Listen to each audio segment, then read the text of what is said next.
నమస్కారం.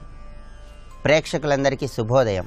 ఈ రోజు నుంచి శ్రావణ మాసం ప్రారంభం కాబోతున్న శుభతరుణంలో శ్రావణం శుభయోగం అనే శీర్షికన శ్రావణ మాసంలో ఎటువంటి ప్రత్యేకమైన విధి విధానాలు పాటించాలో, శ్రావణ సోమవారం సందర్భంగా ఈశ్వరుని ఏ విధంగా ఆరాధన చేయాలో, శ్రీ మహాలక్ష్మీదేవి అనుగ్రహాన్ని సిద్ధింపజేసుకోవటానికి ఎటువంటి ప్రత్యేకమైన విధి విధానాలను పాటించాలో పరిశీలిద్దాం. మాసాలన్నింటిలో శ్రావణ మాసం అంటే శ్రీ మహాలక్ష్మీదేవికి ఎంతో ప్రీతిపాత్రం. శ్రీ మహావిష్ణువు జన్మ నక్షత్రం శ్రవణ నక్షత్రం, తన భర్త జన్మ నక్షత్రం శ్రవణ నక్షత్రం కాబట్టి శ్రీ మహాలక్ష్మీదేవికి శ్రావణ మాసం అంటే ఎంతో ప్రీతిపాత్రం. శ్రావణ మాసంలో లక్ష్మీదేవి పరిపూర్ణమైన అనుగ్రహాన్ని సిద్ధింపజేసుకోవాలంటే క్షీరసాగర మథనంలో శ్రీ మహాలక్ష్మీదేవి ఆవిర్భవించినప్పుడు దేవేంద్రుడు దేవతలందరితో కలిసి శ్రీ మహాలక్ష్మీదేవిని స్తుతించినటువంటి ఆ స్తుతిని శ్రావణ మాసంలో పారాయణ చేసినట్లయితే లక్ష్మీ కటాక్షాన్ని సులభంగా పొందవచ్చు. దీన్నే ఇంద్రకృత లక్ష్మీ స్తోత్రము అనే పేరుతో పిలుస్తారు. ఈ ఇంద్రకృత లక్ష్మీ స్తోత్రం మొత్తం పారాయణ చేయలేని వాళ్ళు ఎవరైనా సరే దేవేంద్రుడు క్షీరసాగర మథనంలో శ్రీ మహాలక్ష్మీదేవి ఆవిర్భవించినప్పుడు జపించిన ముఖ్యమైన శ్లోకాన్ని ఈ శ్రావణ మాసంలో చదువుకుంటే శ్రీ మహాలక్ష్మీదేవి అనుగ్రహానికి పరిపూర్ణంగా పాత్రులు కావచ్చు. ఆ శ్లోకం ఏంటంటే, నమస్తే సర్వలోకానాం జననీం అబ్జ సంభవాం శ్రియమున్నిద పద్మాక్షీం విష్ణువక్ష స్థలస్థితాం. ఇది ఆ శ్లోకం. ఈ శ్లోకంలో ఉన్న అర్థాన్ని పరిశీలిస్తే, నమస్తే సర్వలోకానాం జననీం అబ్జ సంభవాం, క్షీరసాగరం నుండి ఆవిర్భవించి సర్వలోకాలకు తల్లివైన శ్రీ మహాలక్ష్మీదేవి నీకు నమస్కారం. శ్రియమున్నిద పద్మాక్షీం విష్ణువక్ష స్థలస్థితాం, శ్రీ మహావిష్ణువు వక్షస్థలంలో కొలువై మాకు సంపదలు అనుగ్రహింపజేసే లక్ష్మీదేవి నీకు నమస్కారం అని ప్రార్థించటమే ఈ శ్లోకంలో ఉన్న అంతరార్థం.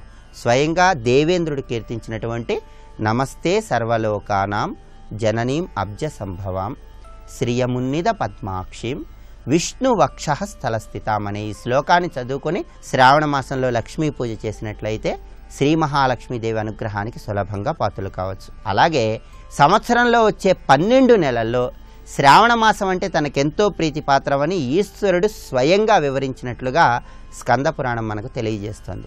ఈ శ్రావణ మాసంలో పరమేశ్వరుడు స్వయంగా భూలోకానికి దిగి వస్తాడు కాబట్టి వర్షాలు బాగా కురవటానికి, పంటలు బాగా పండటానికి, ఈశ్వరుడి అనుగ్రహం పొందటానికి ఈరోజు శ్రావణ సోమవారం సందర్భంగా ఓం భవాయ జలమూర్తయే నమః అంటూ ఈశ్వరుడికి అభిషేకం చేయాలి. ఓం భవాయ జలమూర్తయే నమః ఈ మంత్రం చదువుతూ ప్రత్యేకంగా ప్రదోష సమయంలో ఈశ్వరుడికి అభిషేకం చేసినట్లయితే శివానుగ్రహానికి సులభంగా పాత్రలు కావచ్చు. అలాగే శ్రావణ సోమవారం సందర్భంగా ఈరోజు ఉపవాసం ఉండి గన్నేరు పూలతో ఈశ్వరుణ్ణి పూజిస్తే 1000 గోవులను దానం చేసిన ఫలితం కలుగుతుందని కూడా శాస్త్రాల్లో వివరించారు. అలాగే కుటుంబంలో సుఖశాంతులు పెంపొందింపజేసుకోవటానికి, మనశ్శాంతి పొందటానికి ప్రత్యేకంగా శ్రావణ సోమవారం సందర్భంగా ఈరోజు పాదరస శివలింగానికి అభిషేకం చేస్తే చాలా మంచిది. అందులోనూ ద్విముఖి రుద్రాక్ష ధారణ చేసి శ్రావణ సోమవారం నాడు పాదరస శివలింగానికి అభిషేకం చేసినట్లయితే పరిపూర్ణంగా శివానుగ్రహానికి పాత్రులై అష్టైశ్వర్యాలను సిద్ధింపజేసుకోవచ్చు. ప్రత్యేకమైన విధి విధానాలతో శ్రావణ సోమవారం సందర్భంగా ఈశ్వరుణ్ణి పూజించండి. ప్రదోష సమయంలో అభిషేకం చేయండి. లక్ష్మీదేవికి సంబంధించిన శ్లోకం చదువుకోండి. ఈశ్వరుడి అనుగ్రహానికి, లక్ష్మీదేవి అనుగ్రహానికి సులభంగా పాత్రలు కండి. రేపటి శ్రావణం శుభయోగం శీర్షికన శ్రావణ మంగళవారం సందర్భంగా మంగళగౌరీదేవిని ఏ విధంగా ఆరాధిస్తే ఉత్తమమైనటువంటి ఫలితాలు కలుగుతాయో పరిశీలిద్దాం. నమస్కారం.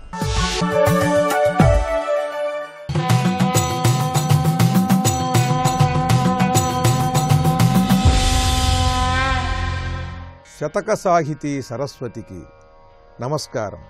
ప్రాచదువులు నిచ్చపటింపగాబోలు తత్ప్రోక్త కర్మంబుదాల్పబోలు అద్దాన ఈశ్వరునర్చింపగాబోలు అఖిల వాంఛలు విడనాడబోలు అఘసంఘముల నెల్ల అణపబోలు భవ సుఖాసుఖంబులు మదినరయబోలు ఆత్మేచ్ఛనెప్పుడు అనుసరింపగబోలు వెనువంట నిలు నుండి వెడలబోలు అనెడు శంకర సూక్తులనాచరించి నిన్ను గొలిచిన వాడెపో నిర్మలుండు వ్యాళరాక్షత్ర లక్ష్మీ మనోబ్జమిత్ర వెంకటాచలవాస శ్రీ వెంకటేశ. ఓ వెంకటేశ్వర స్వామి, ప్రాజదువులు ఇచ్చ పఠింపగా బోలు తత్ప్రోక్త కర్మంబు దాల్పబోలు. వేదశాస్త్రములలో ఉండేటువంటి జ్ఞానాన్ని తెలుసుకోవాలి. ఆ వేద విషయములను తెలుసుకుని దాన్ని మనస్సులో నిలుపుకోవాలి. తత్ప్రోక్త కర్మంబు దాల్పబోలు. వేదం ఏం చెప్పిందో ఆ విధంగా జీవించాలి. వేదోక్త కర్మంబు, ఆ వేదము చెప్పిన విధంగా నువ్వు నీ జీవితంలో ఏ పనైనా సరే చెయ్యాలి. వేదము చెప్పనటువంటి పని చెయ్యకూడదు. అద్దాన ఈశ్వరునర్చింపగా బోలు. ఆ వేదములో చెప్పిన విధానముతోనే ఈశ్వరునర్చింపగా బోలు. పరమేశ్వరుణ్ణి ఆరాధించాలి. అఘసంఘముల నెల్ల అణపబోలు. పాపరాశిని భస్మం చేసి వెయ్యాలి జ్ఞానాన్ని సముపార్జించి. అఖిల వంచలు విడనాడబోలు. జీవితానికి అవసరమైనటువంటివి కాకుండా అనవసరమైనటువంటి కోర్కెలు పెంచుకోకుండా తన యొక్క శక్తియుక్తులకు తగినట్లుగా జీవిస్తూ అత్యాశకు పోకుండా ప్రశాంత మార్గంలో ధర్మ మార్గంలో సాగాలి. భవ సుఖాసుఖంబులు మదినరయబోలు. ఈ జన్మలో ఈ శరీరంతో ఎంతవరకు సుఖాన్ని పొందగలం? ఈ శరీరం ఏనాడు ఏమవుతుంది, ఎన్నెన్ని మార్పులకు లోనవుతుంది, దీనివల్ల వచ్చే సుఖమెంత దుఃఖమెంత అనేది నిరంతరము కూడా ఆలోచిస్తూ ఉండాలి, విచారణ చెయ్యాలి. ఆత్మేచ్ఛనెప్పుడు అనుసరింపగబోలు. నిరంతరం అంతరాత్మ రూపంలో భగవంతుడు హెచ్చరిస్తూ ఉంటాడు. ఇది తప్పు, ఇది ఒప్పు అని ప్రతివాడికి చెబుతూ ఉంటాడు. చేసే పని తప్ప ఒప్ప అని ఎప్పుడూ అంతరాత్మ హెచ్చరిస్తూనే ఉంటుంది. కనుక ఆత్మేచ్ఛనెప్పుడు అనుసరింపగబోలు. ఆ ఆత్మ ఎప్పుడైతే హెచ్చరించిందో దాన్ని అర్థం చేసుకుని ఆ విధంగా సన్మార్గంలో సాగాలి. వెనువెంట ఇలు నుండి వెడలబోలు. ఆత్మజ్ఞానం సంపూర్ణంగా కలిగి బాధ్యతలన్నీ తీరిపోయిన తరువాత ఇలు నుండి వెడలబోలు. ఈ భవబంధములన్నింటినీ కూడా వదుల్చుకుని తీర్థయాత్రలు క్షేత్రయాత్రలు చేస్తూ పరమాత్మ స్మరణతో జీవనం సాగించాలి. అనెడు శంకర సూక్తులను ఆచరించి ఈ విధంగా ఎన్నెన్నో దివ్యమైనటువంటి జీవన మార్గాలను చెప్పిన శంకరాచార్యుల వారి బోధలను ఆచరించి నిన్ను గొలిచిన వాడేపో నిర్మలుండు. నిన్ను ఆరాధించిన వాడేనయా నిర్మల చరిత్రుడు అంటూ ఆదిశంకరాచార్యుల వారు ఎన్నెన్ని విధాలుగా ఆయన తమ భాష్యములో స్తోత్రములలో అనేకానేక గ్రంథ రచనలలో జ్ఞానము గురించి భక్తి గురించి మానవుడు చేయవలసినటువంటి విధి విధానములను గురించి ఏ విధంగా చెప్పారో వాటన్నిటినీ ఆచరిస్తూ ప్రశాంతమైన జీవనాన్ని సాగిస్తూ ఏ బంధానికి కూడా కట్టుబడి ఉండకుండా అన్ని బంధాలలో ఉంటూ భవబంధాన్ని దాటే విధంగా నిన్ను ఆరాధించి సాగాలయ్యా సన్మార్గంలో అంటూ ఆ వెంకటేశ్వర స్వామికి తాను తెలుసుకున్నటువంటి జ్ఞాన విషయములన్నిటినీ కూడా నివేదిస్తూ ఆ విధముగా ఉంటూ నిన్ను ఆరాధించిన వాడే నిర్మల చరిత్రుడయ్యా అని మనకు తెలియజేస్తూ అద్భుతమైన పద్యరచనతో గొప్ప శతకాన్ని మనకు అందించిన మహాపండిత కవులు శ్రీ గరిమెళ్ల సోమయాజుల శర్మ గారి వెంకటేశ శతకంలోని మరి ఒక పద్యం గురించి రేపు ఉదయం తెలుసుకుందాం. ఓం నమో వెంకటేశాయ.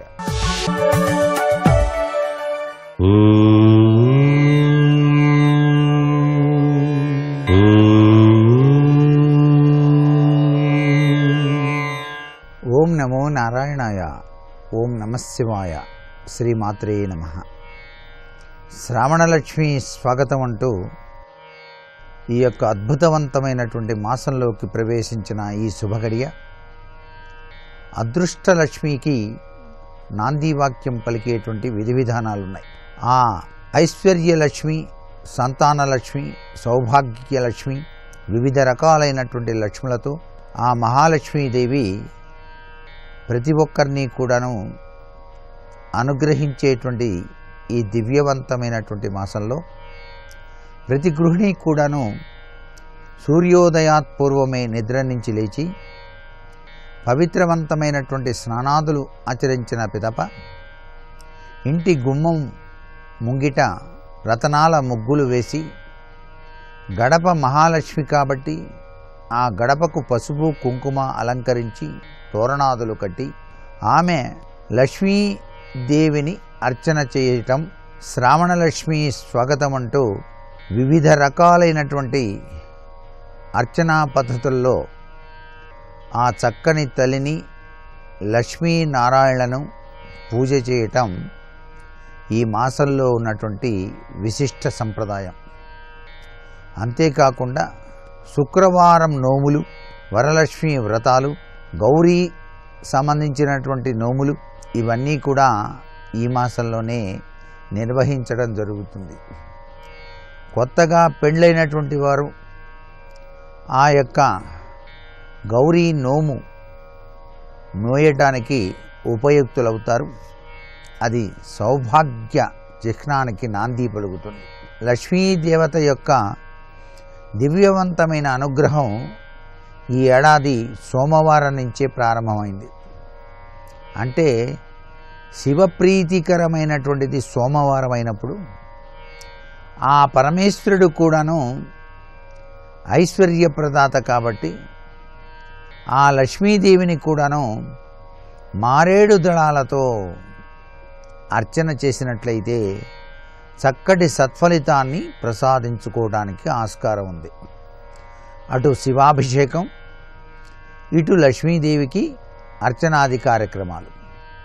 అలాగే ముత్తైదువులను పిలిచి వారిని పసుపు కుంకుమ చక్కగా నుదుట కుంకుమ బొట్టు పెట్టి కాళ్లకు పసుపు రాసి పండు తాంబూలం ఇచ్చి ఆశీస్సులు పొందటం కూడా ఈ మాసంలో చాలా గొప్ప విశేషం.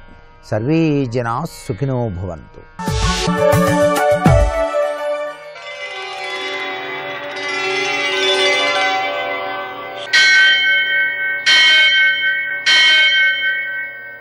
సహస్రశీరుషం దేవం విశ్వాక్షం విశ్వశంభువం విశ్వం నారాయణం దేవమక్షరం పరమం పదం విశ్వతః పరమాం నిత్యం విశ్వం నారాయణగుం హరిం విశ్వమేవేదం పురుషస్తద్విశ్వముపజీవతి పతిం విశ్వస్యాత్మేశ్వరం శాశ్వతం శివమచ్యుతం నారాయణం మహాజ్ఞేయం విశ్వాత్మానం పరాయణం.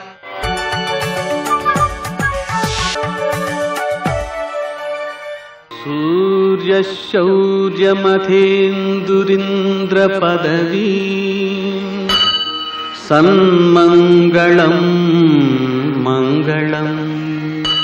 మృత్యుంజయాయ రుద్రాయ నీలకంఠాయ సంభవే అమృతేశాయ శర్వాయ మహాదేవాయ తే నమః. నేటి కాలమాన విశేషాన్ని గమనిద్దాం. స్వస్తి శ్రీ చాంద్రమాన హేమలంబనామ సంవత్సరం దక్షిణాయనం వర్ష ఋతువు శ్రావణ మాసం, శుక్లపక్షం సోమవారం, సూర్యోదయం 5:56 సూర్యాస్తమయం 6:48. తిథి పాడ్యమి మధ్యాహ్నం 12:26 వరకు. నక్షత్రం పుష్యమి ఉదయం 7:44 వరకు. వర్జం రాత్రి 7:36 నుంచి 9:05 వరకు. దుర్ముహూర్తం మధ్యాహ్నం 12:48 నుంచి 1:39 వరకు. మరల మధ్యాహ్నం 3:22 నుంచి 4:14 వరకు. అమృతకాలం తెల్లవారుజామున 4:30 ప్రారంభం. సోమవారం కాబట్టి రాహుకాలం ఉదయం 7:30 నుంచి 9 గంటల వరకు. అష్టకవర్గ రీత్యా శుభప్రదమైన సమయం ఉదయం 7 గంటలకి. నేటి విశేషం శ్రావణమాస ప్రారంభం. సోమవారం కాబట్టి శ్రావణ మాసంలో సోమవారాల్లో మనం శివనక్త వ్రతాన్ని ఆచరించుకుంటాం. శివనక్త వ్రతం కాబట్టి ఉదయం అంతా ఉపవాసం ఉండి సాయంకాలం వేళ ప్రదోష సమయంలో శంకరుణ్ణి తెల్లటి అక్షతలతో పూజించుకుని వాటిని మనం ఆవులకు సమర్పించడం ద్వారా చంద్రునికి సంబంధించినటువంటి దోషాలను తొలగించుకుంటాం. శంకరుణ్ణి ఆరాధించుకున్నందువలన ఆయన వైద్యనాథుడు కావడం వలన ఆరోగ్యాన్ని, అలాగే మృత్యుంజయుడు కావడం వలన అపమృత్యు పరిహారాన్ని, చంద్రునికి ప్రీతికరుడు కావడం వలన సోమశేఖరుడు కావడం వలన మనం బియ్యంతో పూజించుకున్నందువలన వాటిని దానం కూడా చేయడం వల్ల మనస్సు యొక్క ప్రశాంతిని కూడా సాధించుకునే ఉత్తమమైనటువంటి రోజు. ముఖ్యంగా శ్రావణ మాసంలో సోమవారం రోజున శంకరుని, గౌరీదేవిని, మంగళవారం రోజున గౌరీదేవిని, శంకరుణ్ణి, శుక్రవారం రోజున లక్ష్మీనారాయణులను, శనివారం రోజున వెంకటేశ్వర వ్రతం అనే పేరుతో వెంకటేశ్వర స్వామిని, పద్మావతి దేవిని ఆరాధించుకోవడం ద్వారా శివుడు, కేశవుడు వీరిరువురి యొక్క అనుగ్రహంతో సుఖ జీవనాన్ని, మృత్యుంజయత్వాన్ని కూడా సాధించుకోవడానికి ఉత్తమమైన మాసం శ్రావణ మాసం. మరో విశేషం, సాయంకాలపు వేళ చంద్ర దర్శన సమయంలో విధి ఉంది కాబట్టి నెల పొడుపుగా ఆ చంద్రుని ఆరాధించుకుని చంద్రునికి నూరుపోగ సమర్పించుకుని బియ్యం దానం చేసుకోవడం ద్వారా మనస్సుకి ప్రశాంతి లభిస్తుంది. చంద్రునికి సంబంధించిన గోచార దోషాలు, అలాగే జాతక సంబంధమైన దశాదోషాలు కూడా నివారించబడతాయి. నేటి ఆణిముత్యాలు.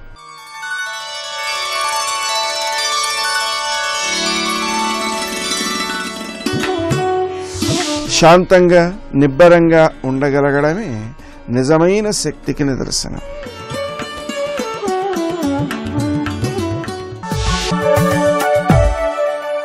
ప్రాతస్మరామి లలితా వదనారవిందం బింబాధరం పృథులమౌక్తికశోభినాసం ఆకర్ణదీర్ఘనయనం మణికుండలాఢ్యం మందస్మితం మృదుమదోజ్వల ఫాలదేశం దృశ్యంతి తమసే ముహుః కుముదినీ సాహాయ్యమాబిభ్రతి యాంతి చంద్రకిశోరశేఖరవపుః సౌధాంగణే ప్రేంఖణం జ్ఞానాంభోనిధి వీచికాం సుమనసాం కూలంకషాం కుర్వతి కామాక్షాస్మిత కౌముదీ హరతు మే సంసారతాపోదయం. అమ్మవారి యొక్క చిరునవ్వు వెన్నెల అని పోల్చారు ఇక్కడ కౌముది. ఆ కౌముది ఇందులో ప్రయోజనం ఏమిటి? సంసార తాపమును హరించుగాక. ఇంకేం కావాలండి? తాపత్రయ శాంతి కలిగించాలి అమ్మ యొక్క నవ్వు. అయితే వెన్నెలతో పోల్చారు. ఎప్పుడు వెన్నెల లక్షణాలు చూపిస్తున్నారు. దృశ్యంతి తమసే ముహు, తమస్సు పట్ల ద్రోహము కలది. అంతే కదండి. సృష్టిలో మంచివాడు ఉన్నాడు అంటే వాడు ఎవడికోడికి చెడ్డవాడు అయ్యే ఉంటాడు. అలాగా కొందరు మంచివాళ్ళు కారు. కృష్ణుడు శిశుపాలుడికి మంచివాడు కాడు, ఏమంటామని చెప్పండి. అలాగా కొందరు మంచివాళ్ళు కారు. అదేవిధంగా అమ్మవారి చిరునవ్వు ఆ చీకటికి మంచిది కాదు. ఎందుకంటే ఆ చిరునవ్వు వస్తే చీకటి మిగలదు, దాని భయం దాని చీకటిది. అందుకే చీకటి పట్ల ద్రోహము కలది అన్నారు ఇక్కడ. తమస్సు పట్ల ద్రోహం కలది. తమస్సు అంటే చీకటి. అంతేకాదు తమశ్శబ్దికుడు చెప్పడంలో ఉద్దేశం ఏంటంటే అమ్మవారి నవ్వు మనలో తమస్సును తొలగిస్తుంది అని చెప్పడం ఇందులో. అదే కదా కావలసింది ముఖ్యం. తమస్సే అన్నిటికీ ప్రమాదకారి. అందుకే తమస్సుని దృహ్యంతి తమసే ముహు. ఒకప్పుడు కాకపోతే ఒకప్పుడు కూడా తమస్సుని ఎలా చేయదండి ఆవిడ. అది చెప్పడం ఇక్కడ. అది మాటికి ద్రోహమే. చెడ్డవాడిని, శత్రువుని ఎప్పుడు ఎవరి దగ్గరికి చేరనివ్వడు. అలాగే అమ్మ నవ్వుకి తమస్సు శత్రువు, అది రానివ్వదు దగ్గరికి. కుముదినీ సాహాయ్యమాబిభ్రతి. ఇక్కడ ప్రతి శబ్దానికి తమస్సు అంటే చీకటి అని అర్థంతో పాటు తమస్సు అని తీసుకున్నాం కదా, అలా అన్నీ తీసుకోవాలి. ఇప్పుడు కుముదినీ సాహాయ్యమాబిభ్రతి. కుముదిని అనే మాటకి ఇక్కడ అర్థం కలువతీగ, కలువకు సహాయం చేస్తున్నది అన్నారు. అమ్మవారి నవ్వు కూడా వెన్నెల్లా ఉంది కనుక ఈ వెన్నెలు సోకితే కలువ పువ్వులు విచ్చుకుంటాయి. సరిపోయిందా? సరిపోలే. తమస్సుకి చీకటిని కాకుండా తమోగుణం ఎలా అర్థం చెప్పుకున్నామో కుముదినికి సహాయపడుతుంది అమ్మ నవ్వు అనే మాటకు కూడా మరొక అర్థం చెప్పుకోవాలి. వెన్నెల అయితే కలువకి సహాయపడుతుంది, సరిపోయిందండి. అమ్మ నవ్వు వెన్నెలకి కుముదిని అన్నప్పుడు మరొక అర్థం చెప్పుకోవాలి. ఇది తెలుసుకోవాల్సింది. కుముదినికి సహాయపడుతుంది. కు అనగా భూమి, ఇది అర్థం. ముదమనగా ఆనందం. కుముదిని అంటే భూమికి ఆనందం కలిగించే వాళ్ళు. అంటే ఎవరైతే లోకహితం కోసం ఉంటారో అటువంటి మహాత్ములు వారికి సహాయపడుతుంది అమ్మవారు. అంటే లోకహితం కోసం, ధర్మం కోసం ఉండేటువంటి యోగులకి, పుణ్యులకి అమ్మ నవ్వు సహాయంగా ఉన్నది. అది ఇందులో చెప్తున్నటువంటి అర్థం. ధర్మబద్ధమైన జీవనం గడిపేవారే లోకానికి ఉపకారులు, అధర్మపురులు అపకారులు. ఆ ధర్మబద్ధమైన జీవనం గడిపే వారికి, భక్తులకి, యోగులకి వాళ్ళ వల్ల భూమికి ఆనందం అండి. ఇది తెలుసుకోవాలి. భూమికి ఆనందం కలిగించే వాళ్ళు. భూమికి ఆనందం ఎవరు అంటే శాస్త్రం చెప్తున్నది ధర్మవేత్తలు, తపస్సులు, అదేవిధంగా ధర్మబద్ధంగా రాజ్యపాలన చేసేవారు, పతివ్రతలు. వీళ్ళు భూమికి ఆనందం కలిగిస్తారు. వాళ్ళని మోస్తున్నందుకు భూమి ఆనందిస్తుందని అది తెలుసుకోవాల్సింది. అంతేగాని ఇంత జనాభాను మోయడం ఇవన్నీ కాదు. ధర్మపరులను మోస్తున్నందుకు ఆనందిస్తుంది. అధర్మపరులు వస్తే భూభారం పెరిగిపోయిందని భూమి వెళ్ళి మొరబెట్టుకుంటుంది. మనకు కనిపిస్తున్నది. అందుకు భూమికి ఆనందం కలిగించే వాళ్ళు వాళ్ళండి.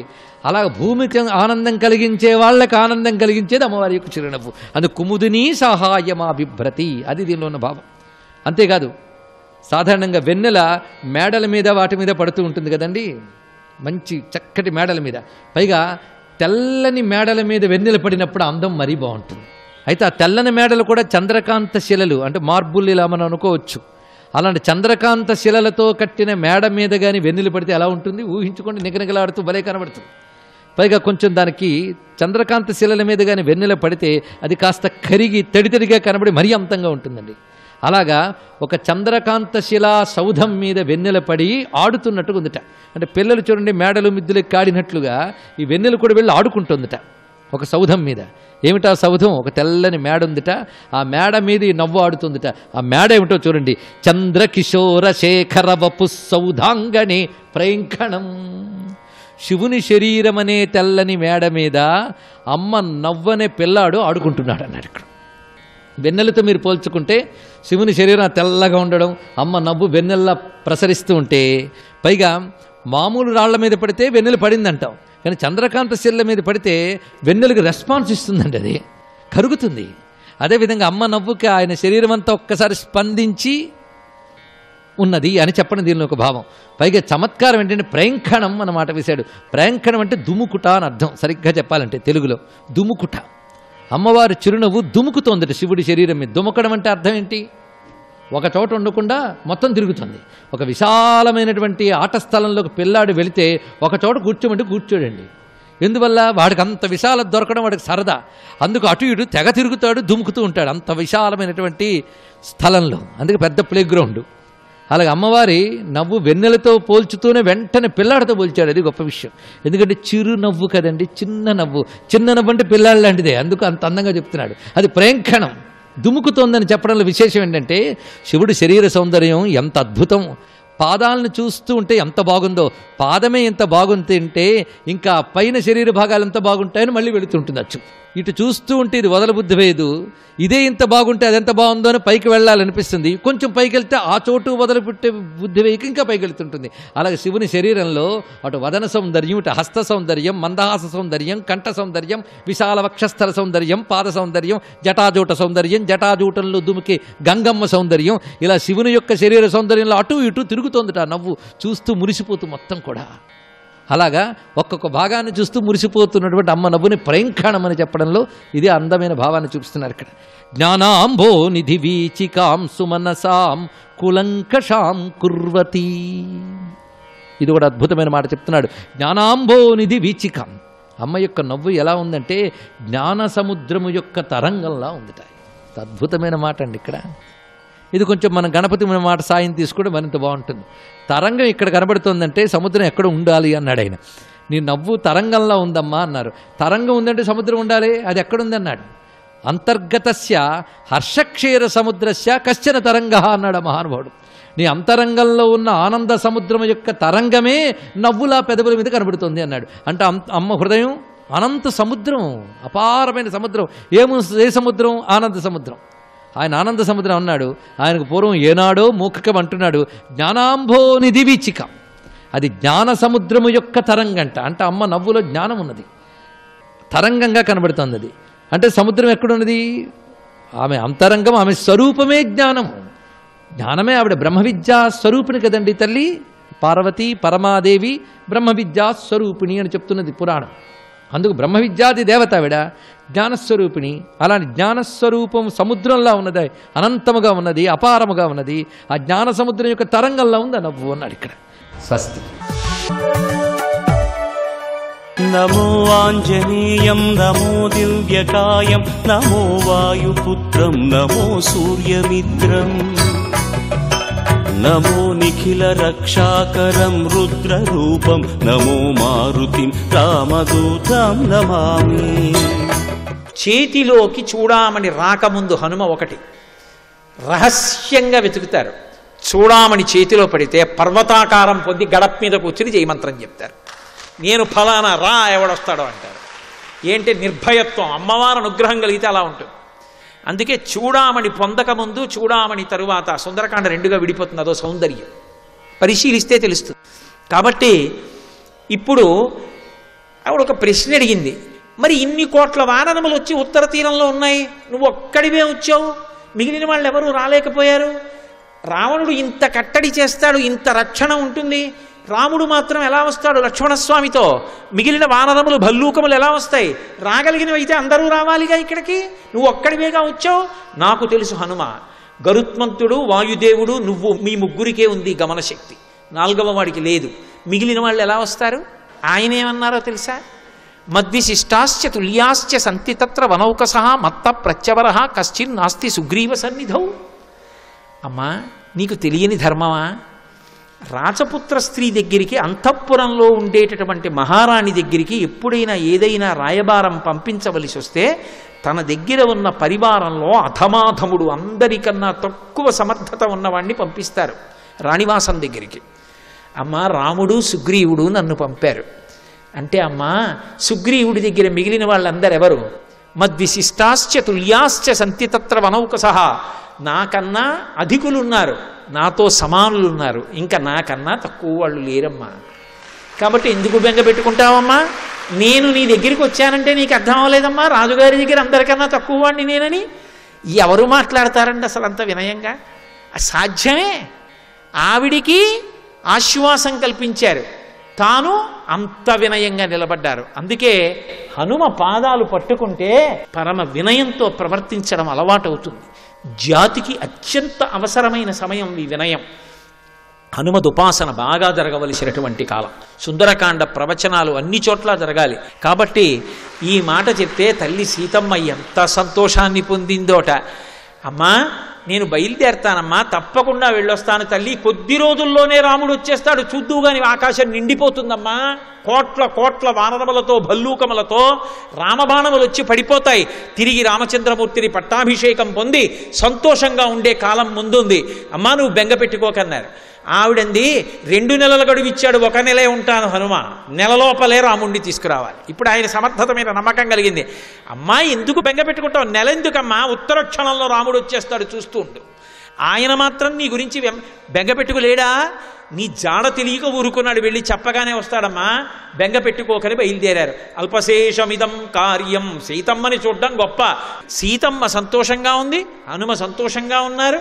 వచ్చినటువంటి పని పూర్తయింది, సీతమ్మ దర్శనమైంది, సీతమ్మకి అంగుళీయకం ఇచ్చారు, చూడామణిని పొందారు, మనశ్శిల అనేటటువంటి దానికి సంబంధించిన అభిజ్ఞానం పొందారు, కాకాసుర వృత్తాంతానికి సంబంధించిన అభిజ్ఞానం పొందారు, ఆవిడ మనస్సుకి ఊరట కల్పించారు, తల్లి పరమశాంతిని పొంది ఉంది.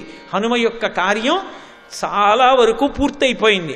కళ్యాణీ బతగాదీయం లౌకికీ ప్రతిభాతిమా ఏతి జీవంతిమానందో నరం వర్ష శతాదపి. ఎన్ని కష్టాలు వచ్చినా తట్టుకుని నిలబడగలిగితే, ఆ ఓర్పు చూపించగలిగితే శుభవార్త వినకపోవడం అనేటటువంటిది మాత్రం ఉండదు. శుభవార్త విని తీరుతాడు అని సీతమ్మ, స్వామి హనుమ వచ్చి రామచంద్రమూర్తి యొక్క క్షేమవార్త చెప్పి తనని చాలా తొందరలోనే మళ్ళీ రాముడితో కలిసి పట్టాభిషేకం పొందేటటువంటి అవకాశం పొందుతుంది అని ఆమె ఆశ్వాసం పొందేటట్టుగా పలికినటువంటి పలుకులు విన్న తరువాత ప్రతిస్పందించినటువంటి తీరు ఇది. ఎప్పుడైనా కష్టాల్లో ఉన్న వాళ్ళకి గొప్ప ఉపశాంతి కల్పిస్తుంది. ఎందుకని అంటే అది ధర్మ సంబంధమైనటువంటిది. ఏదో ఊహ మీద పర్వాలేదులేండి మీకు బాగుంటుంది తప్పకుండా అన్నమాట కాదు. దానికి భగవంతుడు నిర్దేశించినటువంటి విధానము ప్రాతిపదిక అయి ఉన్నది. అందుకే సీతమ్మ తల్లి చెప్పినటువంటి ఈ శ్లోకానికి సుందరకాండలో ఎనలేని ప్రాధాన్యత ఇస్తారు. సీతామాత యొక్క దర్శనం పూర్తయిపోయింది. అమ్మవారి దగ్గర సెలవు తీసుకుని, అమ్మ నేను మళ్ళీ ఉత్తర తీరాన్ని చేరుకోవాలి, అక్కడ ఉన్నటువంటి వానరుల్ని కలవాలి, వాళ్ళందరూ ప్రాణాలు అరిచేతిలో పెట్టుకుని శుభవార్త కోసం ఎదురు చూస్తూ ఉంటారు, వాళ్ళని కలిసి నేను మళ్ళీ రామచంద్రమూర్తి దగ్గరకు వెళ్ళి నీ క్షేమవార్త నివేదించి వానరులతో కలిసి సముద్రాన్ని దాటి ఈవలి ఒడ్డుకు వచ్చి లంకలో రావణాసురుడితో యుద్ధం చేసి రాక్షసుల్ని నిహతలను చేసిన తరువాత నువ్వు రామచంద్రమూర్తితో కలిసి పట్టాభిషేకం పొందడానికి యోగ్యమైన స్థితిని కల్పించవలసి ఉంటుంది. కాబట్టి తల్లి నేను మీ దగ్గర సెలవు తీసుకుని బయలుదేరుతానన్నారు. అమ్మవారు అనుజ్ఞనిచ్చింది. ఆయన చేతిలో అమ్మవారిచ్చినటువంటి ఆభరణాన్ని పట్టుకున్నారు. ఆయన సముద్రాన్ని దాటి వచ్చేటప్పుడు రామచంద్రమూర్తి ఇచ్చినటువంటి ఉంగరాన్ని తన యొక్క కొప్పులో దోపుకుని తీసుకొచ్చారు. ఎందుకంటే శిరస్సు అత్యంత పూజనీయమైనటువంటి స్థానం. సర్వస్యగాత్రస్య శిరప్రధానం అని. ఏమండి అలా తల మీదే పెట్టుకోవాలా అంటే నేను మీకు ఒక్క మాట చెప్తాను చూడండి. ఏ వస్తువుని ఎక్కడ ఉంచుతారు అనేటటువంటిది వస్తువుకి కలిగేటటువంటి నష్టం కానీ వస్తువుకి కలిగేటటువంటి పూజ్యత కానీ కాదు. ఆ వస్తువుని ఎవరు ఎక్కడ పెడతారు అన్నదాన్ని బట్టి ఆ వ్యక్తి యొక్క సౌశీల్యము ఆవిష్కృతమవుతుంది. ఏ వస్తువు ఎక్కడ పెడతారు అన్నదాన్ని బట్టి యజమాని సంస్కారం అర్థమవుతుంది. అందుకే ఏ వస్తువు ఎక్కడ పట్టుకోవాలో, ఎక్కడ పెట్టుకోవాలో, ఎలా తీసుకెళ్లాలో, ఎంత జాగ్రత్తగా దాన్ని మనం కాపాడవలసి ఉంటుందో అలా వ్యవహరించినప్పుడే మనలో ఉండేటటువంటి సంస్కారము అభివ్యక్తమవుతుంది. సంస్కారము అనేటటువంటిది ఏదో పెద్ద పెద్ద విషయాలకి సంబంధించింది కాదు. ఏ చిన్న విషయం దగ్గరైనా సరే అసలు మనిషి జీవితం ఎంత పొందికగా ఉంటుంది అన్నది తెలుస్తుంది.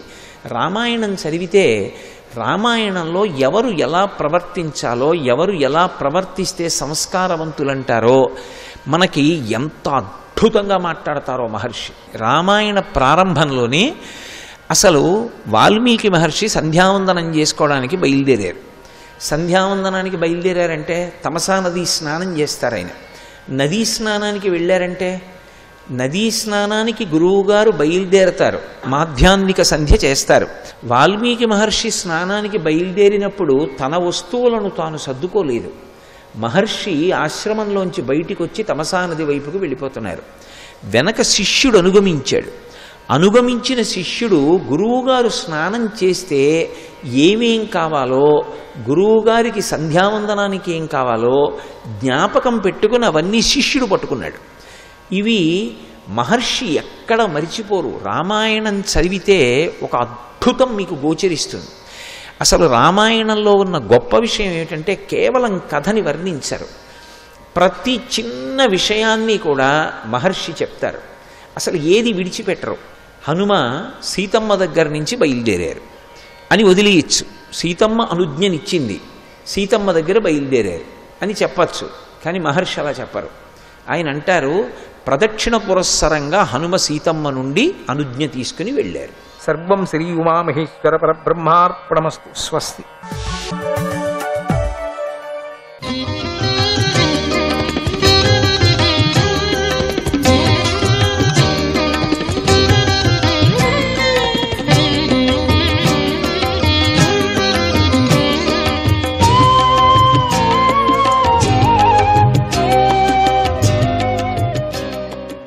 నారాయణ నారాయణ హరే కృష్ణ. ఓ శ్రీహరి, నువ్వు జగత్తును నియమించేవాడు. నువ్వు జన్మించటంలో దీంతో నీ పాదమే అయిన ఈ భూమి యొక్క భారము తొలగిపోయినట్లే లెక్క. నువ్వు ఎప్పుడు ఈ భూమికి వస్తున్నావో, రూపాన్ని తీసుకొని వస్తున్నావో, ఇక ఈ భూమిలో ఉండేటువంటి చెడు భారం ఉందే అవన్నీ కూడా పోయినట్లే, తొలగిపోయినట్లే లెక్క. చాలా చెడు భారం ఎక్కువైపోయింది స్వామి. మంచి భావన అంతా ఇట్లా ఎగురుతూ ఉంటుంది, దానికి స్థూలం లేదు, స్థూలమైంది వెళ్ళిపోతూ ఉంటుంది. ఇట్లా మంచి భావన అంతా కూడా ఇక వాళ్ళ నుంచి కసువు పడదన్నమాట. అంటే వాళ్ళ నుంచి మురికి లేదన్నమాట. కానీ స్థూలంగా ఇక్కడే అంటుకో ఉంటారే, అది వాళ్ళంత స్థూలం అయిపోతుంది ఇక్కడ ఈ లెక్క ప్రకారంగా. అందుకని మనము ఆవిరైపోవటానికి ప్రయత్నం చేయాల. అంటే నా మాటలతో చెప్తున్నాను, ఆవిరి కావటానికి చేయాలి. కానీ ఆవిరైపోతే మొత్తం అంతా లైట్ అయిపోతుంది కదండి, అప్పుడు ఇక్కడ మురికి ఉంటుంది కదండి. ఇదొక నేను సైన్స్ రెండు మిక్స్ చేసి మాట్లాడుతున్నాను. అట్లా లైట్ అయిపోతుంది కదండి, ఇంకా భూమి భారం ఉండదు కండి. స్వామికి అంత పని ఉంటుంది కదండి, మురికి తీయటానికి వచ్చినట్టుగా ఉంది చూస్తే. అవును, స్వామి ఇంత పెద్ద మురికిని, మనం వేసుకున్నటువంటి మురికిని తీయటానికి స్వామి అవతారము చెప్పచ్చు. అన్ని అవతారాలు కూడా ఇదే అనిపిస్తుంది. స్వామి యొక్క అవతారం అనంతమైనటువంటివి, అనంత నామాలు కావచ్చు. ఏ అనుసరించినటువంటి ఎవరెవరు ఏ మార్గం పట్టుకున్నారో ఆ మార్గంలో ఉండినటువంటి ఆ దేవతను అవతారమని అనుకుంటూ ఉంటారు వాళ్ళు. తప్పేముంది? ఎందుకు వచ్చారు వాళ్ళు? నీ కర్మను, నీ మురికిని తీయటానికి వచ్చారు. అట్లనే స్థూలమైనటువంటి మురికిని భూభారం ఎక్కువైపోతున్నది. స్వామి, నీ పాదమే అయిన ఈ భూమి యొక్క భారము ఎప్పుడు నీ పాదం ఇక్కడికి వచ్చేసిందో, నీవు జననం అవుతున్నావనే విచారంతోనే ఇక తొలగిపోయినట్టు లెక్క. మాకందరికీ సమాధానం ఇంకా అంత బాగా శుద్ధమైపోతుంది. ఇది దైవానుగ్రహం అని భావిస్తున్నాము స్వామి. మేము ఎంతో అందమైనవి, సుకుమారమైనవి అయిన నీ పాదాల గుర్తులు భూమిపై పడతాయి కదా స్వామి. పడాలి కదా, నీ యొక్క అవతారము, నీ యొక్క పాదాల గుర్తులు భూమిలో ఉండాలి కదా స్వామి. భూమి మీద ఉండినప్పుడు కదా మాకందరికీ కూడా సమాధానం కదా స్వామి, మాకందరికీ ఆనందం కదా ప్రభు. నీ పాదాల గుర్తులు భూమిపై పడతాయి కదా. అందుకని మథురకు వెళ్ళినప్పుడు అక్కడ స్వామి అంతా తిరుగాడినటువంటి స్థలం అంతా కూడా ఒక్కొక్క ఇంట్లో కూడా చూపిస్తూ ఉంటారు. స్వామి ఇక్కడ పుట్టాడు, ఈ ఇంట్లో పుట్టాడు. అటు వెళితే ఇంకా 40 ఇండ్లు దాటుకొని వెళితే అక్కడ కాదండి, ఇక్కడ ఉయ్యాల వేశారండి, వాళ్ళంతా చూపిస్తారు. ఆ పాత ఈ ఇండ్లంతా చూపిస్తూ ఉంటారు వాళ్ళు. ఎక్కడ ప్రళయం వచ్చింది, అంతా అయిపోయింది, ఎన్నో యుగాలుగా ఉండేటువంటిది కదా అండి అయినా అనిపిస్తుంది. కానీ దగ్గరే కదా, ఈ యుగం దగ్గరగా ఉంది కాబట్టి, ద్వాపర యుగం దగ్గరగా ఉంది అనే దృష్టితో కూడా మాట్లాడుతుంటారు వాళ్ళు. మీరు ఎట్లా అనద్దండి, ద్వాపర యుగం అయిన తర్వాత కాదండి, ఇప్పుడే కదండి కలియుగం పుట్టింది, ఇప్పుడే కదండి కొన్నేళ్ళైంది అనే విధంగా ఏదేదో మాట్లాడతారు వాళ్ళు. దాంట్లో కొన్ని సత్యం ఉంటుంది, కొన్ని వాళ్ళ యొక్క జీవనమేమో అనిపిస్తూ ఉంటుంది. కావచ్చు, తొందరేం లేదు. స్వామి అంతన్నా ఉంది కదా, వాళ్ళు అబద్ధాలు చెప్తారో ఏం చెప్తున్నారో, తిండి కోసం చెప్తున్నారో, ఓకే పర్వాలేదు. స్వామి యొక్క గుర్తు చెప్తున్నారు కదా, అదే చాలు మనకు. నిజమైనటువంటి భక్తుడు ఆనంద బాష్పాలతో కురిపిస్తూ అక్కడ ఆ స్థలాన్నంతా ముట్టుకొని నమస్కారం చేసుకుంటాడు. నీ పాదాల గుర్తులు భూమిపై పడతాయి కదా, ముద్ర పడుతుంది కదా ప్రభు, చాలు. భూమిపై ఎప్పుడు నీ పాదాల గుర్తులు ఉండిపోతాయి కదా. నీ అపార దయను స్వర్గంలోకం కూడా నోచుకోలేదు కదా స్వామి. ఇటువంటి స్వర్గలోకంలో వెళ్ళి నీ పాదాల గుర్తులు చూపించమని చెప్పండి. నువ్వే ఉన్నావు అక్కడ, పాదాల గుర్తులు అక్కర్లేదు. కానీ అక్కడ లేదు ఇటువంటి అవకాశం, ఈ భూమిలో మాత్రం ఉంది స్వామి అని ప్రార్థన చేస్తున్నారు. ఈ అనుగ్రహాన్ని మేము దర్శిస్తాము ప్రభు. ఓ ప్రభు, నువ్వు అభయం ఇవ్వటానికి ఆశ్రయమై ఉన్నావు, నువ్వు అభయాన్నే ఇస్తున్నావు. అభయం ఇవ్వటానికే, నువ్వు రక్షణ చేయటానికే నీది, నువ్వంతా దానికే ఉన్నావు నువ్వు. అందుకే నీ అవతారం అది. జన్మలేని నువ్వు జన్మించటానికి నీ వినోదమే కారణమై ఉంది స్వామి. నీకు జన్మం అనేది ఉందా? నువ్వు అఖండుడు కదా, పరమాత్ముడు కదా, నీకు జన్మము అనేది లేదు. కానీ దాన్ని ఒక జన్మం తీసుకొని ఆ రూపంతో ఇంకొక జన్మాంశముతో నువ్వు పుడుతున్నావు ఇక్కడ. ఇక అంతకన్నా మాకు సంతోషం ఏముంది స్వామి? ఇది తప్ప మరే కారణాన్ని మేము కూడా ఊహించలేం.